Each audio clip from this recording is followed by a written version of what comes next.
What's going on, you guys?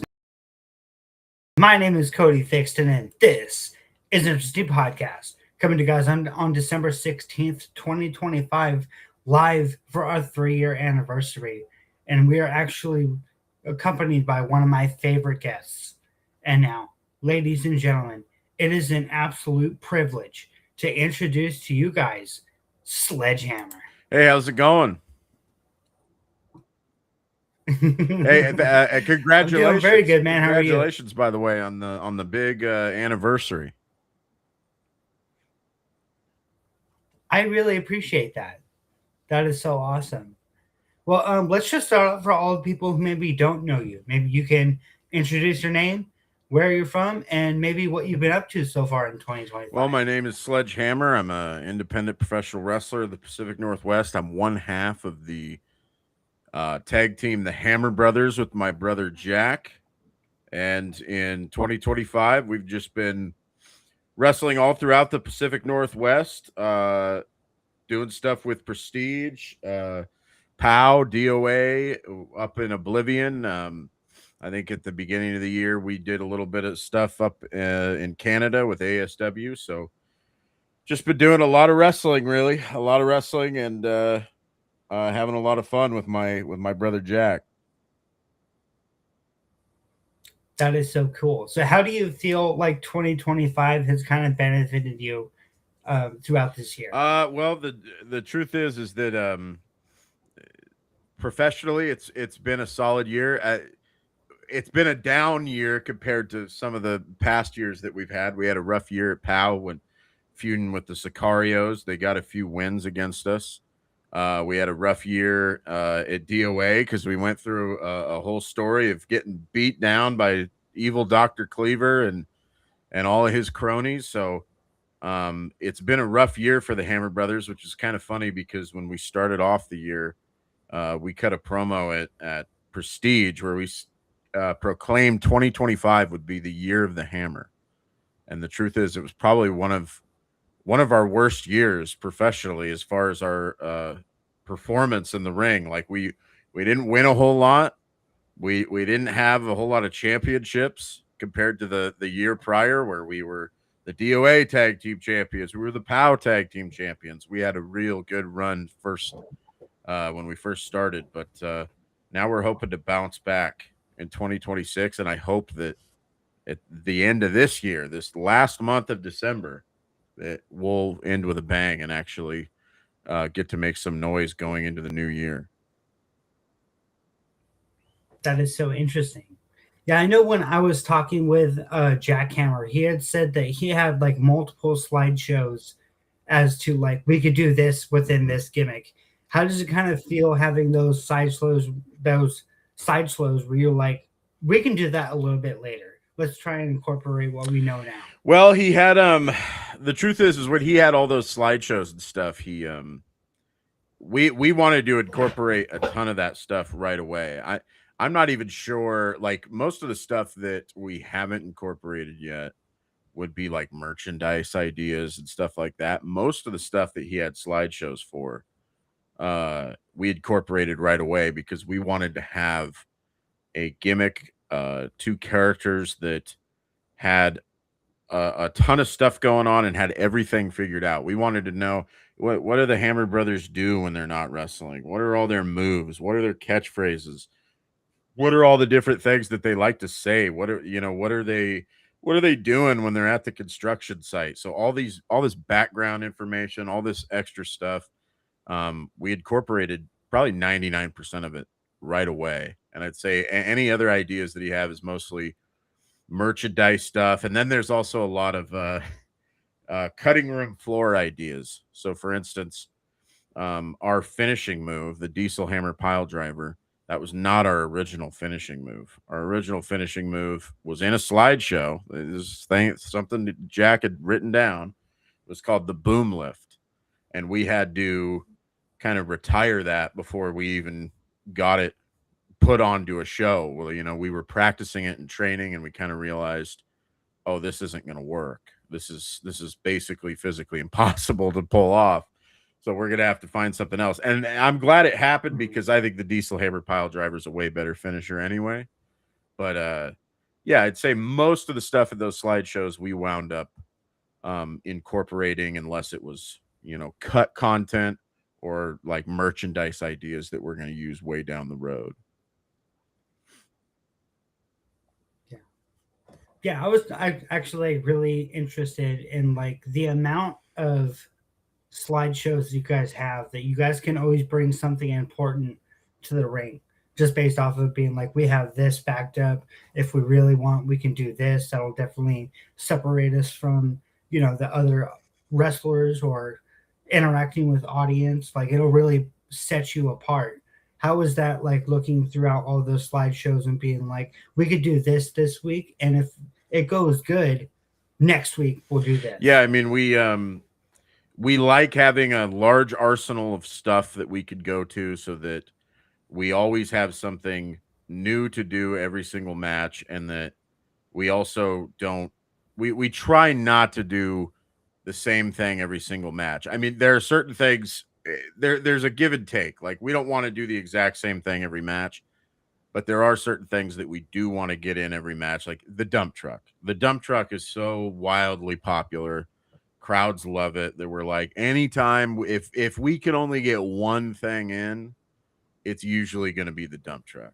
So we have stuff like that where we have all these different ideas, and we're like, well, maybe we'll try that. He was just talking to me yesterday about some things that we might do this weekend at POW. And he has all sorts of ideas that were kind of slideshow ideas that were stuff that we haven't gotten to implement yet, moves that we want to do. A spoiler would be one of those things that he's thinking about trying out is the Steiner screwdriver, because it's a screwdriver, and it's construction themed, and he wants to pull something like that out potentially. We'll see if it happens, but yeah, we have all sorts of moves, and it's nice to have a list of all these different things, and not just moves too, but we could have potential catchphrases like, and we're always coming up with new ideas that weren't in the slideshows too. Like the boom chants are really popular. That was not in the slideshows when he first came up with this idea for the Hammer Brothers. That was one of my ideas that I came up with, a few years ago, about a year in, where I said, hey, we should have like a chant that's kind of like Daniel Bryan's yes chant. It's something the crowd could get into and do with us. And I suggested, why don't we do like a boom thing? And it's like we're hammering a nail, sort of. And so yeah, we have all sorts of stuff, and it's nice to have all these different ideas, so we could kind of pull from that, and always try to have something new or different to do in our matches, or even just in our entrances, or anything to do with our characters. Yeah. That is so fascinating. Well, one thing I wanted to ask you about was the secrecy of finishing moves. Because if you look at AEW or WWE, there are sometimes where they'll hit their finishing move and then, Mm-hmm. they kick out or whatever. So, like, how was it like for you to kind of coordinate as far as like, this is what we want to do, and maybe we can make it sacred enough that whenever we hit it, somebody doesn't Well, kick I out. always felt that on a personal level, that finishing moves should be finishing moves, and people shouldn't really if people kick out of it, it should be special. Nobody's ever kicked out of the diesel hammer Yeah. pile driver in almost 5 years now. And I always thought that it's way, if you're watching a match, it's way cooler if no one's ever kicked out of that move, no one's ever survived it, because it's cooler to have that moment where it looks like we're about to get it, and people are freaking out. And like, especially when we were heels, when we were bad guys at DOA, when we would get somebody up for the diesel hammer pile driver, you'd have the crowd, you can hear them going, oh no, they don't want to see us hit that move, because they know if we do, it's over. And I think that's more entertaining than having people kick out of it constantly. And then if somebody ever does kick out of it, it's going to be a huge moment, we hope. And yeah, we've always believed that making finishing moves matter, and having them actually finish matches is the best, most entertaining way to go. And there's some guys even in AEW who do that. Like I think the main guy who kind of does that is Kenny Omega with his finish. And that's so it wasn't all him. We got that inspiration from a bunch of different people, but that is I remember when he was in New Japan, and I like more of Kenny's like New Japan stuff, but he really protected his finish. And I remember it was the same thing. You could hear when he would wrestle like in the Tokyo Dome, he would go for his finish, and as soon as he got him up in position for it on his shoulders, they would be oohing and awing, because they'd be like, uh-oh, they know he's going for that move that nobody ever kicks out of. And that's what I want, is that reaction of once they see I've got someone on my shoulders there and Jack's going up to the second row, I want those oohs and ahs of like, oh no, it's about to be over. So I've always liked protecting finishing moves like that. Yeah, I know when I was talking to Caden Cassidy, he had said that whenever he's coordinating a match, he's only going to bump so many times because for the story, So, like, do you kind of feel that same way where you're like, I'm only going to do this amount of bumps to try and put you over? Yep, that's the inspiration we kind of drew from with that is Yokozuna. Yokozuna, when he was WWF champion back in the day, when he first started, he would wrestle guys and he would bump once. He would have one bump, and as soon as they would literally build up to it, he would get knocked around, and then the guy would finally take him off his feet. And you'd think that it got huge reaction, and it's such little effort to get that kind of reaction. And wrestling is about less is more. Wrestling should be about, how could we elicit the best, loudest reaction possible without having to destroy our bodies, And one of the ways we could do that is have the really big guy be impossible to take down until eventually, boom, he gets taken off of his feet and everybody goes crazy. And then also some of it too is, I can't speak for Caden because he's quite a bit lighter than me, even as big as he is. It's also just a cardio thing. I don't know how many times I'm going to get knocked down and have to get back up before I'm so winded that I'm going to have to tag Jack back in and take a break. So I don't want to be getting knocked down over and over again. And it depends. Sometimes we've had matches where it's a main event and I wind up getting knocked off my feet quite a bit. But most of the time we try to make that a pretty rare thing and keep the bumps to one or two tops in most matches. Yeah. Fascinating. Well, one thing I also wanted to bring up to you was people who came up to you and was actually dressed as you and Sledge. Like, how cool was that for you to, see that people not only want to emulate you, but they want to, it's be a part of the Hammer Brothers. It's awesome. It's my favorite thing in wrestling, and we just got done wrestling at DOA, and we had so many fans come up to us, and they're wearing Hammer Brothers vests. They're wearing our hard hats. We had guys. I love it when I even see guys. We had one at a Prestige show at Morrison Market where they just brought their own vests and their own hard hats. And one guy got so amped up, he like spiked his hard hat on the floor when we made our entrance and shattered it. People were going nuts, and that's seeing them dressed up as us is my favorite thing. And I'd say by far, what I really like the most are kids that dress up like us. That's my favorite thing, is seeing little kids completely decked out. We had a fan once send us a message of their daughter. It was like a super fan who goes to all the shows. They go to DOA, to POW, and they have a young daughter who was completely decked out in Hammer Brothers stuff. She had our vest, she had our hard hat, she had our slam buddies, which are really rare. There was only 10 of those, and she had both of them. And it's just really cool because the kids are the most fun thing to see is when we get to see that. And the adults are great too. Like we had a bunch of ladies last night that were or this past Saturday I should say that were dressed up as us, and that was awesome. But the seeing the kids and seeing them basically look at us like we're superheroes, that's what it's all about. That's my favorite thing in wrestling. Yeah, that is so interesting. Well, speaking of superheroes, what did you think of like John Cena's final match? uh I thought that it was the right decision to have Gunther win. um I'm always a big again, I think about the kids. And so I didn't like John Cena tapping out personally, because as much as Yeah, the, you know, adults could see the nuance and say, "Oh, well, he, realized that he can't hang anymore and so he went out on his own terms." A kid doesn't understand all that. All a kid is going to see is my hero, my Superman quit when or at the end.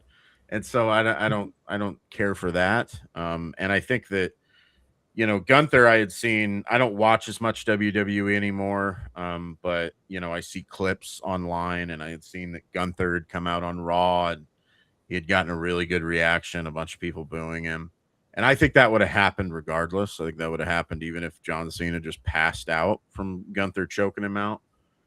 But at the end of the day, I'm not. There's so much.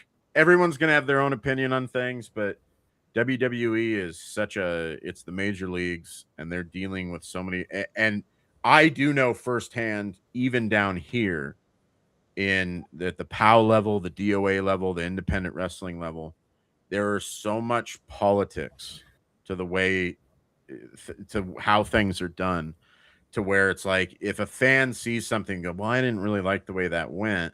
It's possible whoever made the decision on how that went, they don't like it either, but they had to do it because of this or that. They had to do it because a certain wrestler was gonna quit if you if they didn't do it that way, or a certain wrestler needed to do it because they're doing something else with this company. And it gets even more complicated with WWE because they're dealing with actual contracted wrestlers who are being paid a lot of money. So for all I know, it was a case where WWE didn't want it either, but John Cena insisted. And he's John Cena, so you're going to do what he wants you to do. So I don't know. It could be that we'll never know who made that decision and how all that came about, because there's so many factors and so many things at plays. But me personally, I would have done it differently, but who knows? It's possible that they would have wanted to do it differently too. So I don't know. That's it's a complicated business. all right.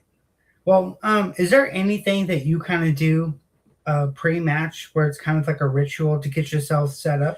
Oh no, not at all. I don't have any specific things. I like to really I make sure that I'm like sitting, like even right before I'm about to go out the curtain. If you want to call it a ritual, I guess there's things that I like to do, but you know, depending on how the locker room is, I might not always get the chance to do that. But I like to sit until like 20 seconds before the music hits, because um depending on the match, sometimes there will be nerves.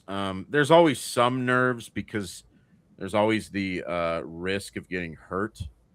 That's more what I'm nervous about than anything else. I'm not as nervous about like the performance aspect. I'm always like, gosh, I hope I don't go out there and my knee explodes or something, which thankfully hasn't happened yet. But I like to basically just be seated until maybe 20, 30 seconds before our music's about to hit. And then I'll get up and kind of shake my legs out and maybe just do really basic stretches before we go out there. But other than that, that's about it. I'm not much of a routine guy as a lot of other people are, who really get antsy before they go out there and have these crazy like routines that they're doing, and I'm just not that way. I just basically sit there until it's time to head out and then shake my legs out and head out. That's about it. Yeah, that is so fascinating. One thing I wanted to bring up to you was the steel cage match between you and the Midnight Heat, and that was also what people say was the number one match of the Mhm. year. So, like, how were you feeling heading into that match, knowing that you're going to be facing both of your trainers? It was a ton of fun. To this day, that is the highest drawing POW show ever, and so I'm really proud of that. And it's really cool because it was a main event tag team match, and you just don't see stuff like that much anymore, where a tag team match can draw like that. So I was really excited. I'm really proud of that match. I'm really proud of getting to work with our trainers. Um, it it it was a really good match. I don't think it was the best match we had with them in that feud. I think the first match we had with them, which actually was the one that won um match of the year, I think of 2024. That one was, I think, even better. But the cage match was uh it was a lot of fun. It got an incredible reaction, which was great. Um, so yeah, it was a fun match, and I'm really pleased that so many fans enjoyed it and thought that it was their favorite match of from POW.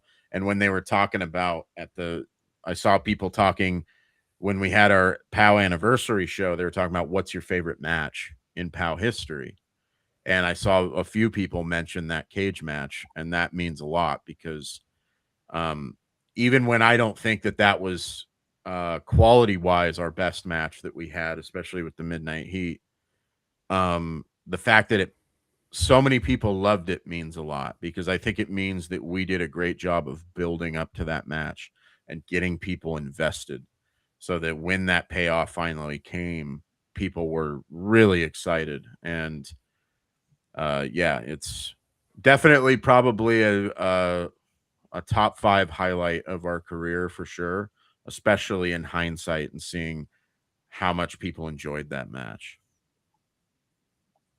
Yeah. Yeah, I had also heard from Jack Hammer that you were the one who created that hype Mhm. video. So, like, how do you go about kind of navigating that, just being able to put something on like Well, that? I just I think that getting people invested in a match is so important, and I personally just for the past couple years, and I've taken as of this past weekend, I actually am taking some time off from doing it, but I was running DOA's social media for a couple years. So I was already kind of uh, invested in that realm of being on social media and posting videos and stuff like that. So with POW, I was kind of like, well, I want to make a hype video here, and I just use like some editing software. I use Sony Vegas, and I go through and I look for clips and put it together, and my inspiration is kind of um, the My Way video for WrestleMania 17. That's the thing that everyone always thinks of like, oh, that was the best hype video for a match ever.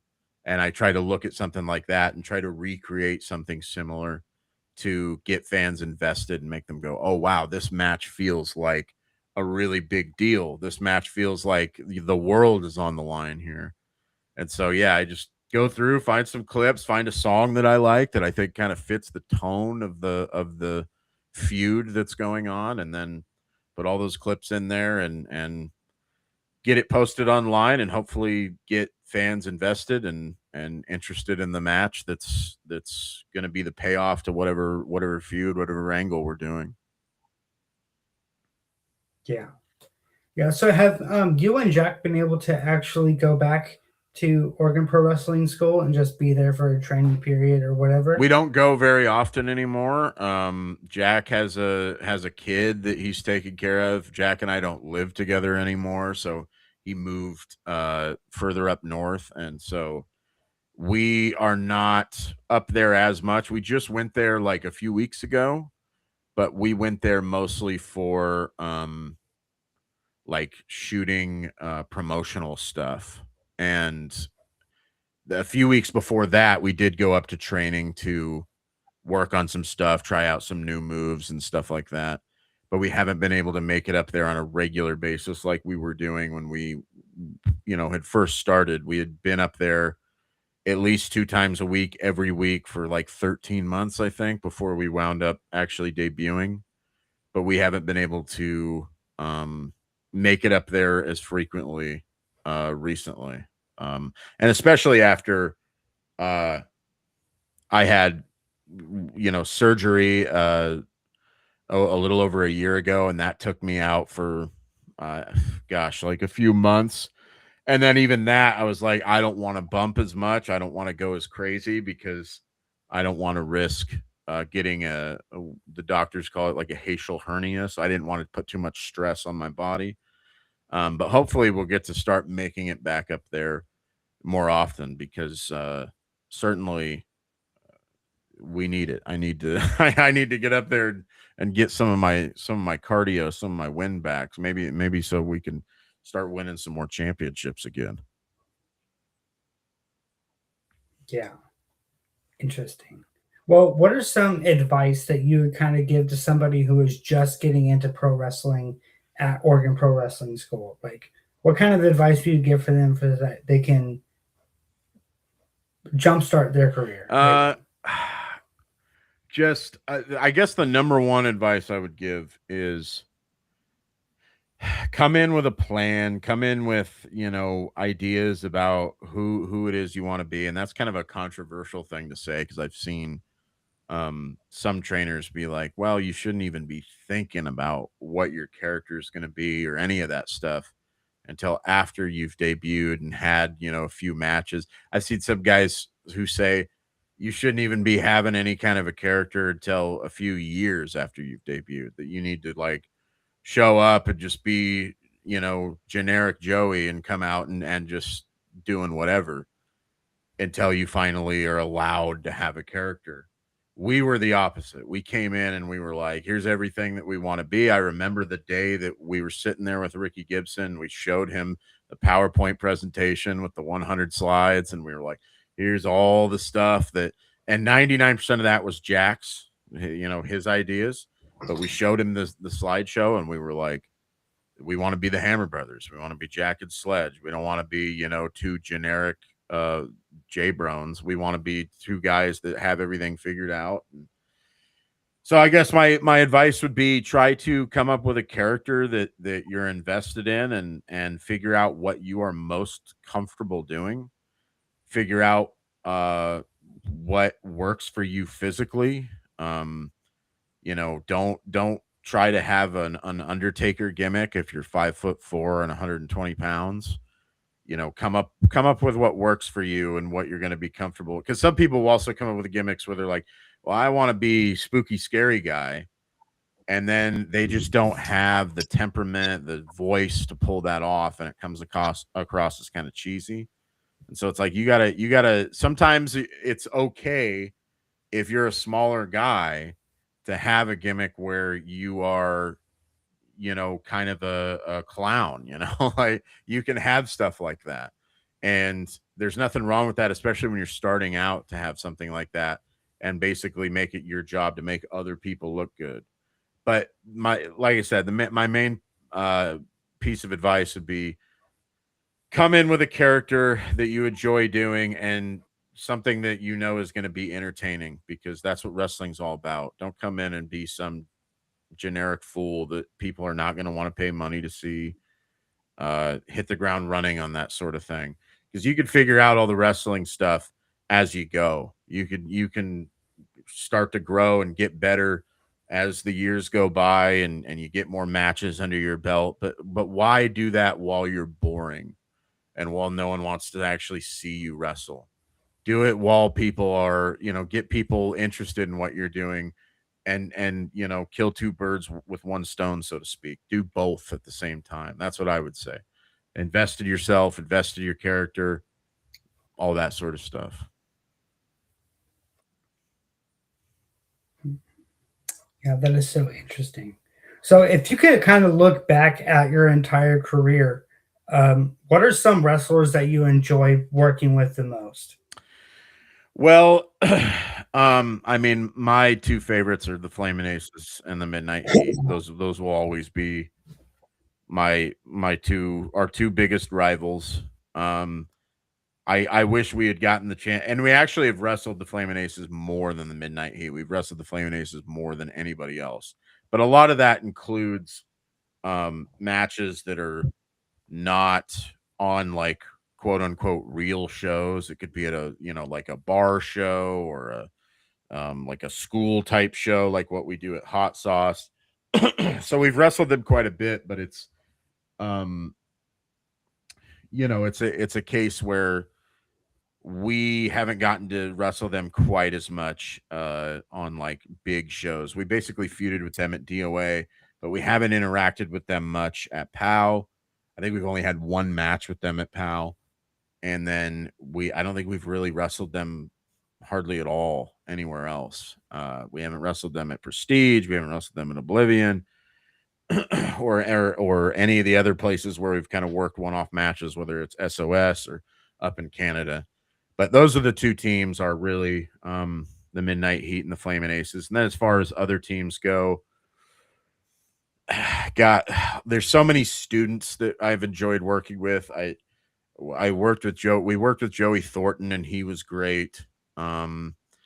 Working with the Alpha Sigma squad, Caleb and Brennan Royce, they were both great. Then there was some like I don't know if you want to. I always feel weird using the term names, but when we wrestled uh, JD Drake and Anthony Henry, the Workhorsemen, they were a lot of fun to work with. It's always fun working with guys who are signed to some place and they're really easy to work with because all they care about is just like, hey man, what do we have to do? We're coming in here to kind of make you guys look good, and whatever you guys want to do, let's do it. So working with the Workhorsemen was a ton of fun. Uh, but yeah, I pretty much everyone who's come out of the school, we've had a lot of fun working with. So you could just cross all those people off the list. Anyone who comes out of the school is going to be a lot of fun to work with. Matt Brannigan was a ton of fun to work with. We haven't gotten to actually wrestle him, but we've tagged with him a few times now. And I love Matt. I love his character. I love his mind. He's one of those guys where we really talk about backstage kind of, our philosophy on wrestling and how we feel things should be, and we are really um you know tuned together on how we think the business should work. And so we really enjoy working with Matt. But yeah, those are kind of all the people. There's so many people that I will probably forget to mention. But Charlie Avell is another one that I really like working with. But yeah, uh, there's tons of names I'll probably forget, and then afterwards, like, man, I should have mentioned them. But there's so many people that we've wrestled, and so many people we've enjoyed working with. Really, you get, I would never say it on here and publicly, but I could probably count on one hand the number of people I've not enjoyed working with, and then everybody else that I've worked with, I have loved working with. So that's hundreds of wrestlers at this point. So I couldn't possibly name them all. But if I had to name two, it would be the Flaming Aces and the Midnight Heat for sure. That's so fascinating. Well, let's start to talk about the ASW Keys to the Vault ladder match. Mhm. So, how was it for you being in a ladder match? It's awkward because there's no ladder that's going to be able to hold me. So I'm going to have to just take everybody out and then let Jack climb the ladder. But it's fun. It's fun to be in a ladder match. It'd be hitting people with ladders and all that stuff. It's fun anytime you get to be in a chaotic sort of match like that. It's a little nerve wracking the first time you're in something like that because you never know if somebody's gonna be like, hey, Sledge, what do you think about flying off the top rope through a ladder or something. And then I'm like, oh gosh, I don't, I get scared that somebody's going to suggest something that's just crazy and it might get me injured. So there's always some nerves whenever you're in a match with a stipulation like that involves a lot of weapons. But it was great. It was fun. And we had a really good time doing it. Didn't come out on top, but the match was a lot of fun.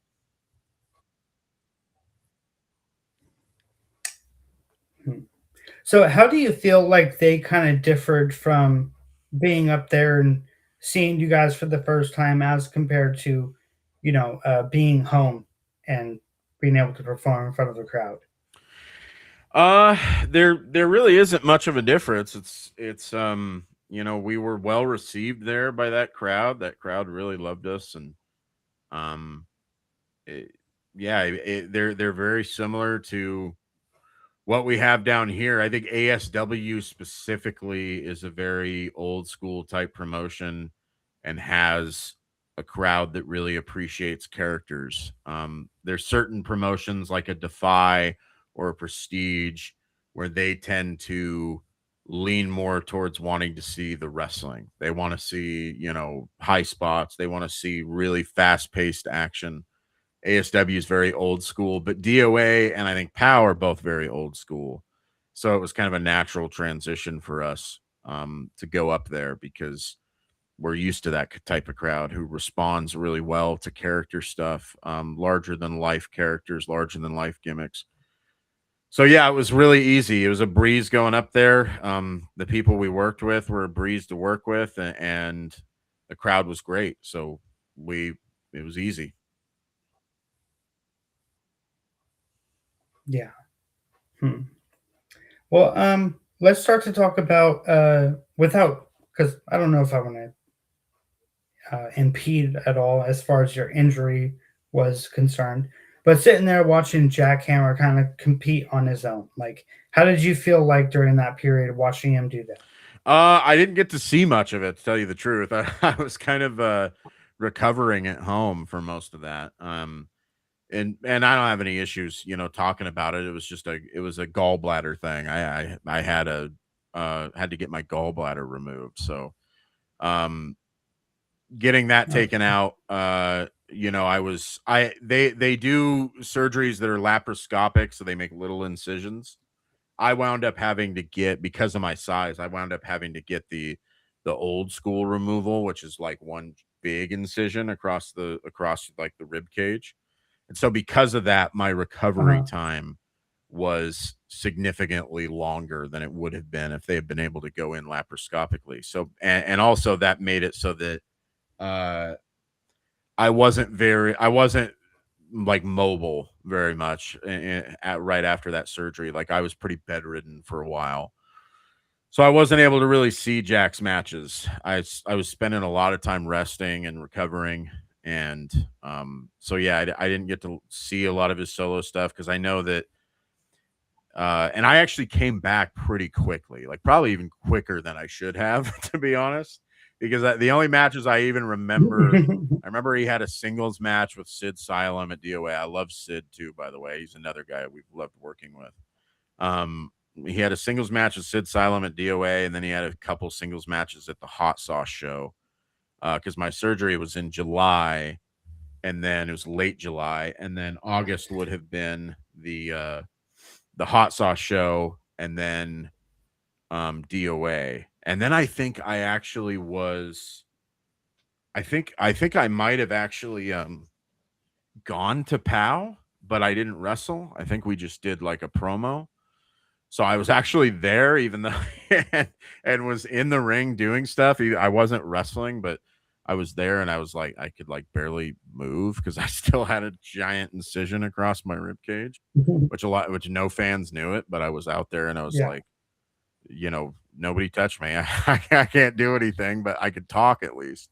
So Jack didn't do a ton of singles wrestling while I was out because I came back so fast. But for the few single stuff that he did, I didn't really get to see it. But Jack told me that, especially his match with Sid in DOA went really well. So all that is cool, and I'm glad he got the opportunity to do that too, because I'm sure that he's relieved to not have to have my input and ideas messing up what he wants to do, because him and I are very passionate about what we want to do.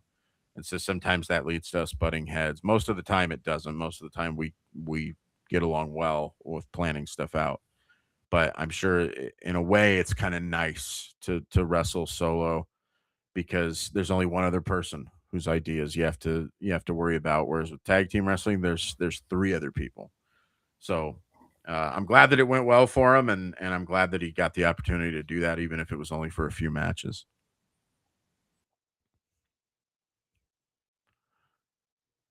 This itch to get back into pro wrestling. Yeah, you'll have to repeat it because you cut out for a second. I lost your feed. No problem. So, like, how does it feel kind of reflecting on that whole being on the shelf? How quickly was it that you actually got the itch to get back in the ring? Uh, gosh, it's hard to say. I mean, it's I don't know that I had much of an itch. I almost kind of wanted more time off, but I knew that I needed to get back into it, because we at that time when I got hurt, we were the DOA and POW tag team champions, and so I almost felt like kind of pressured to come back as fast as possible, because I didn't want to be stripped of the tag titles, and unfortunately at DOA we did get stripped. POW we didn't, because we had worked something out where I was like, hey, we'll come back and I'll do a promo instead of wrestle, and then the next month I can wrestle and we'll defend the titles. So honestly, I didn't have that much of an itch. I kind of wanted to do a little more recovery. I'm sure that if I had recovered as much as I probably should have, where I was out for like 3, 4, or 5 months, then the itch would have come back and I would have been like, man, I want to get back out there. But I was only out for like less than a month, I think, before I finally came back. So I didn't even have time to miss it, because it was like I was basically in bed in a ton of pain from this surgery, and was so concerned with all of that, to where that was what was taking up most of my thoughts, was the recovery and all this stuff, and not so much the coming back. And then I also had the fear of like, oh man, like this is a serious, like, invasive internal surgery. And I was like, gosh, I hope I don't take a bump, my first bump, and I explode. I pop like a water balloon. I don't want that to happen. So if anything, I'd say I wanted to stay out longer than I did, but I felt like I had to come back, because people were counting on me. People needed the tag team champions back. My partner needed me back. Like, all these people needed me back. So I didn't even put a ton of focus on gosh, I have to come back aspect of it. It was more like, man, I'm a little nervous about coming back so quickly. So yeah, the itch didn't wind up really hitting me at all. Yeah. Hmm. Well, how do you feel about like where you guys want to go in 2026? Do you guys want to travel to California? Do you want to go to the East Coast? Like, what are some things you guys are really looking forward to doing? I mean, we'd love to do all of that. That's the dream, is especially getting flown out places. Like, flying would be so much better than having to drive places. Like, I would rather take a 4 or 5 hour flight to go wrestle somewhere than have to do a 7 to 8 hour drive to wrestle somewhere. Mhm. Because it's, Yeah. I get to stand up out of my seat if I need to, walk to the bathroom, walk wherever, and we're still making our way to our destination. Whereas if we're driving, then it's like we don't want to have to stop constantly, because now the 7 hour drive turns into an 8 hour drive. We don't Yeah. want to do that. As far as where we want to wrestle, basically anywhere. Like, the issue we always run into is especially with places closing down, like Prestige is closing down. Deadlock Pro Wrestling over on the East Coast is closing down. A lot of places are closing down, so places are not as willing to pay for your travel. That's always the hang up. Is you say, "Hey, I'd like to come out and wrestle for you." And they're like, "Okay, you can wrestle here if you pay for your own flight and hotel." And then we're like, "Well, that's going to cost hundreds of dollars, especially because we're a tag team and there's two of us." So that makes it really hard to travel places that require us to fly there. There's places that are a little closer that I'd like to work. I wish we could go wrestle for West Coast Pro, especially because they had a relationship with Prestige before Prestige announced it was closing its doors. Pride Style is another one. I think they're located out of Nevada. I'd like to wrestle for them, and I think they just recently announced a partnership with West Coast Pro, and they have a lot of good wrestlers there. Metal Mania is one that actually came up and contacted us, but then never really followed up. And we'd like to work at Metal Mania. We actually stopped. We informed ASW we were going to stop going up there because of travel issues. At the time, I didn't have a car that could get me up there, and that meant that we had to take Jack's car, which only he could drive because it's a really tiny car and I can't fit in the driver's seat. So he would have to do all the driving, and that meant 7 hours up there, 7 hours back, and it's all him, and that was brutal. So now that I have a car that I could drive, it's possible we can start heading back up to Canada again. And there's some Canadian promotions we'd like to go up there. We did go up once to NEW, and we'd like to return. Boom is one, and we were like, how has Boom not asked us to be up there yet? We do the Boom chants, and there's a promotion named Boom. They should want to. It's a natural fit. So them, and then WrestleCore up in Canada is another one that we'd really like to work at. And then there's a few other ones in the area, like SOS. We've been there once before. We'd kind of like to go back there, but we had some crazy ideas about some kind of different things we could do character wise there just to switch it up, because SOS is all about huge, crazy characters. So we thought about going back up there. Relentless would be nice, but Relentless is another one where they're like an 8-hour drive. So that's another one that's tough, but we could see about going back up there now that, the transportation issue has been straightened out. But yeah, those are all the places that would be realistic. And then, West Coast Pro and Pride Style, those are ones that are, Hood Slam down in Oakland. I think they're called Slam Town now. I think they rebranded. That's another one that would be nice. And then there's other promotions throughout the country that, would be cool. Like, it would have been nice to wrestle for GCW while they were here, but we didn't, they never asked us anything. I mean, we probably should reach out to them, but Defy is one that hasn't shown much interest, but we would like to wrestle there. And we've tried to get there, get up there and wrestle there, but so far, I guess they haven't had a spot for us, but we'd like to try to get up there. And then there's some places down in Texas. I think it's called like New Texas Pro. That would be another nice place to go wrestle. So yeah, there's a few places that maybe not as feasible because we'd have to fly there, but then there's quite a few places around here that we'd like to start working as well. That is so awesome.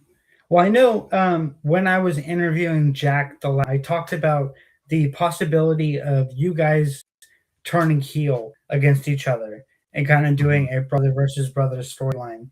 And I could see you being the heel and Jack being the baby face, given your size and what you can do and everything. And I think that that's going to be a really interesting story once it comes to fruition. So what are your thoughts? Like, would you want to be a heel or would you want to be face? Oh, I definitely have to be the heel. Like, I 100% I'd have to be the heel. I'm huge. It would have to be Jax coming after me, and I'm this big, unstoppable force, immovable object that he has to take down. I Yeah. definitely want to be the heel. So far, whenever we've kind of pitched that idea, everyone's kind of shot it down and said you cannot break up the Hammer Brothers. So, if we ever do something like that, that will most likely, and I don't want to say it for sure will be, because then anyone who sees this, who I don't want them to think like, oh no, the Hammer Brothers are getting ready to retire. But I've Mhm. always felt like that would be something that we would do like right towards the end of our career, just so we could wrestle each other before we're done. Yeah. Um, but we'll see what happens. I mean, definitely though, I would be the heel. I don't think I would even do it if they suggested doing it the other way around, because it would just be silly to have a giant guy trying to chase after a smaller heel. Like it's got to be, I'm the big brick wall that he has to tear down, sort of a thing. And but yeah, I think if and when we ever get to do that, it's going to be a ton of fun. And I think it's going to be a big shock, and I hope the crowd will love it. Yeah, I think it would be so like interesting if like you guys had just lost the tag team championships, whether it be in DOA or POW, and then at Mhm. the very end you just clothesline him from hell and just really solidify that, he made the mistake that cost us our championships, and now I'm mad at Mhm. you and I'm gonna get you. Like instant. That's a story that'll completely tell itself. Yeah, and it's so natural too, because of the way that we tend to wrestle, which is usually Jack gets beat up and then I get the big tag and I come in and clean house. So if we were to lose, there's an easy story to tell there where I'm upset because I think, well, you're always getting beat up and I'm the one who's always doing all the work and doing all the beating up. What's Mhm. the deal here? Like, yeah, I could just grow a big ego and be like, well, what? How come I'm even tagging with you if you're always getting Yeah. beat up and there? It's a really easy story to tell. So I hope we get to do it someday. Yeah, that would be so awesome, and I think Mm. everybody would be shocked to see it as soon as it happens, and that's gonna be amazing. For sure. Alright, so what can we expect from the Hammer Brothers going into 2026? Like, what do you want to accomplish? I gosh, there's so much. I'd like to walk away as the last and forever prestige tag team champions. I hope that we will defeat the Midnight Heat at the final Roseland and get to end uh, that promotion as their last tag champs. I hope we get to win a few more tag titles at DOA and POW, and then I hope that we get to um open up, kind of broaden our horizons and start wrestling other places, especially since we're losing prestige. It would be nice to, gosh, I'd really like to go up to Defy and win those tag titles and have that notch in our belt.